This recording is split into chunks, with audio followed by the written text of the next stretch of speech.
We worked over the last 6 to 8 months to sign off on an MOU to move forward in negotiations to establish an Indigenous Park.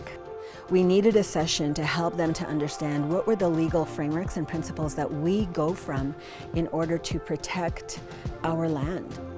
So the 2 days we invited folks from the federal government to really help them to understand our perspective, to help them to understand our procedures and our processes. It was to really share in our story work and our story systems, because our legal principles come from our language, from a high language, what we call Captikwl.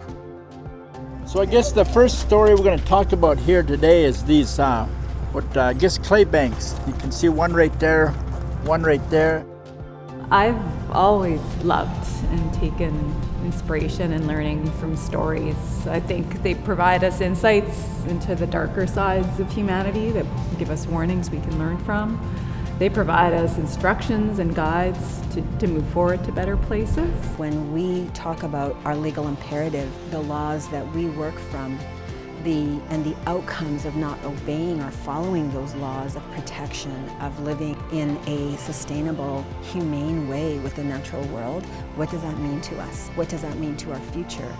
But we also wanted them to know it's also your future. When we talk about warnings, global warming, we look at species at risk, the loss of habitat for us, losing our ability to feed ourselves off the land.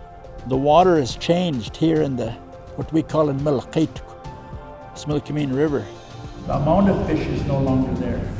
75% of your deer population is gone. That tells us something.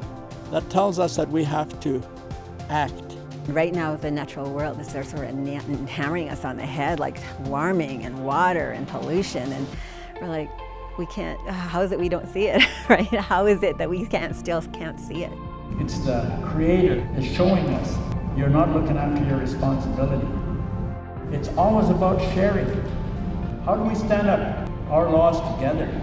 We need to learn how to live together, all of us. Because if we don't, catastrophe doesn't just happen to the Seal people, the Captikwl.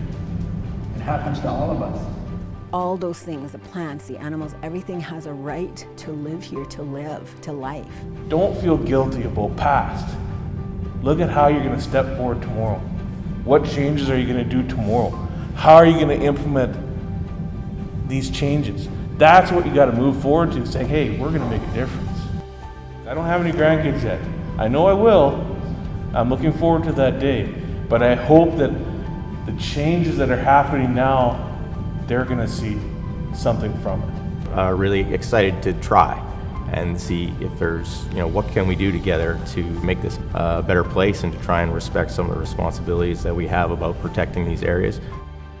The time that we've spent here in the last couple of days have shown me once again how admirable Indigenous people are. To endure what you've gone through over the last 150 years or so, and still be able to demonstrate resilience and grace and humor and persistence is truly inspiring. And it's something that I hope I can bring back to my office to show people back at home what they can do to advance relationships and reconciliation in our work. I'm a firm believer, and I've been called naive. I believe in people. I believe in human beings. I believe in us moving forward together. I can look out the door and I know things aren't healthy, and I know they're not the way they should be, and that we can do better. Part of my next step is wondering, can new Captikwls be written? And does Ethical Space provide us an opportunity? And with your help and guidance, can we write one together?